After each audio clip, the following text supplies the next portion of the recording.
Great shot.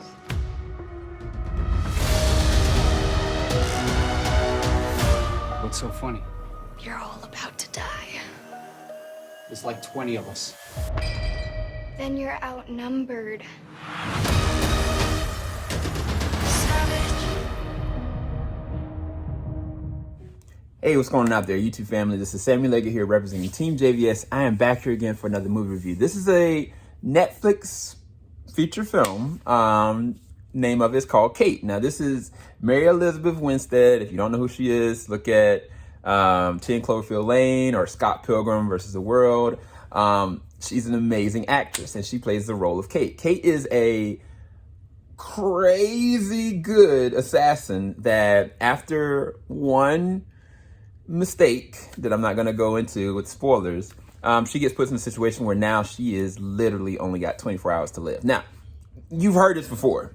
Anybody just seen like Old Boy or other movies in the past, those are definitely the classic tropes that we've kind of come to know from a revenge type film. And the person has a certain amount of time to figure out who did it, why it's happening to them, and what. Now, this is the thing that I'll say about this film, going off the gate. I think that the aesthetics and the visuals and the backdrop is all taking place in Japan. But visually, it feels like a foreign film. Like, it really does. It feels like the director understood the landscape that they wanted to tell. Like, visually, it's very flashy. Don't think like Blade Runner 2049 flashy. Think more so like, I don't know, like it feels like an anime. A good amount of the film, legit, there's a sequence, I kid you not, the main character, Kate, and I think the moment didn't make any sense, where Kate legit was like hyperventilating, like she was not doing good, and she is speeding in this vehicle, like weaving out, and I was like, am I looking at Tokyo Drift right now?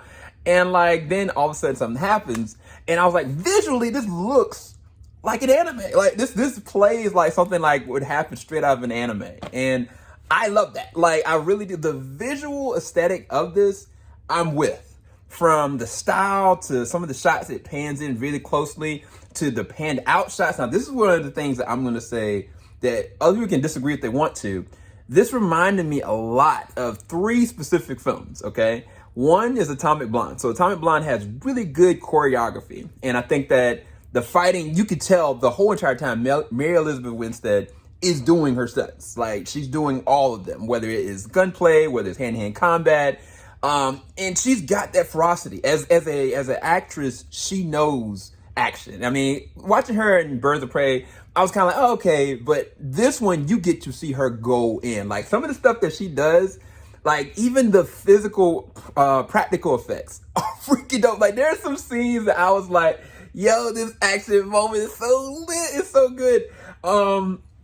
And if that's all you want from the film, this has it in spades. Like, as far as the action, as far as the gore and the kills, and they go through some inventive ways of killing people. And I was kind of like, this is freaking dope. So, okay, you got, like I said, Atomic Blonde. You got John Wick. Again, revenge story, same way, but the biggest thing that you see with the Mary Elizabeth Winstead's character in the very early on, like, you're kind of like, oh, okay, she's not the conventional assassin. Like, she's got a little bit of heart to her. She's not cold-blooded, but from that standpoint, we don't know what she's truly capable of. Again, if you've seen like with the Black Widow movie, you know, we saw like, you know, a young person being put in a situation very early on and trained up. When you get to see what she's capable of, like, you just see her go off, fam. And I love that side of it. And again, like I said, definitely Old Boy. Old Boy will be the last one. And that's where I say that this film, fundamentally, there are some holes in the way that it's scripted. Now, I looked up the screenwriter. He's only got 3 credits to his name. And the director, if you've seen like the, what was it? The Huntsman, Snow White and the Huntsman, and the Huntsman movie, the sequel. I think he directed both of those. So it's not too much that I've kind of seen from either one of those. But aesthetically, it really is not, the ending of the film is not a gratifying ending. It's not like, oh, well, everything gets wrapped up in a nice little bow, peaches and rainbows. And I think that's where it kind of feels like more of a foreign film. Like if you looked at Old Boy, and I'm not comparing this to Old Boy. I'm not going to say that. Old Boy is almost a masterpiece. I'm not talking about the one with Josh Brolin. I'm talking about the original. But it does feel like a foreign film, which is interesting because a lot of the foreign films, they don't end conventional ways. They don't end cookie cutter. They don't end well necessarily. And this is one of those. So just bear that in mind before you go and watch this film. The reason why I said there are holes in this is that there are different pockets of things that are happening with Woody Harrelson's character, who is connected directly to the main character, Kate, and like, you know, what he's trying to kind of help her do and train with her. There's a hole there. There's a hole this size that you're like, wait, I could put something here and this could be something freaking insane. Even the way that there's another character and she is such a good, Annie. Annie is the character, but it's played by Miku. She does an amazing job. I kind of was really behind what she was doing, and I was like, I get it. Like, this little girl's so mixed up and messed up. Definitely reminded me of a little bit of Rush Hour there. But the thing is different about this, man, even like Birds of Prey technically, is that her backstory, there's something specific about her backstory that there's literally a hole right here. And I'm like, yo, y'all could put something here and make this even more. There's a scene that I can say where Kate is confronting with somebody towards the third act, and the person is talking to them in kind of like a dojo area. And I was kind of like, wait, what? And like, it literally, after the scene was over, I was like, wait, hold on, wait, what happened? What did I miss? And I'll say that those three specific pockets of time could make this story, it could literally feel like a series. It could feel like a whole potential new franchise. But instead, the way that the director plays this, it played it almost like it's just a one shot. That's it. And so I think that is the biggest negative that I would say, is that it's not so much for me that is a negative the way that it ended. It was more so like there were pockets of things that they could have went and explored, but they didn't. And that to me is the biggest disservice that the scripting did, where you have such interesting characters. Like you got freaking Mr. Asano, the dude that was Raiden in the last Mortal Kombat. Like, I mean, he is a good actor and he knows martial arts. That's the thing. The martial arts and the fighting in this is on the level sometimes of John Wick. It is on the level of things that I love in terms of action and fighting.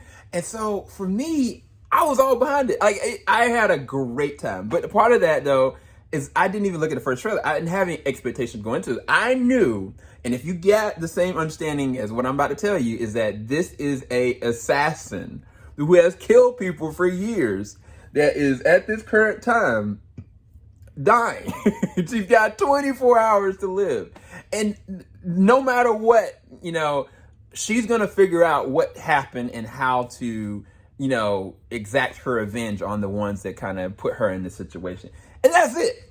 And if you keep that in mind throughout the whole entire film, regardless if, you know, there are touching moments, regardless if there are moments that connect, you know, the character Kate with Ani, or you know, the uncle of Ani and in their relationship and what's going on with the dynamics here, or the traditional aspect of what's happening behind enemy lines, so to speak. And even Woody Harrelson's character, like who he is, you know what I'm saying, what he does. If you kind of put all those things and kind of like put it right here, I think you can have a fun time with this film. I think that this is a good action one-off film. That's it. And I think that you can have some fun with it. I really do. I honestly feel like I actually really enjoyed this film. I love the action. I love the scenery. I actually dug the soundtrack. The soundtrack is actually pretty dope.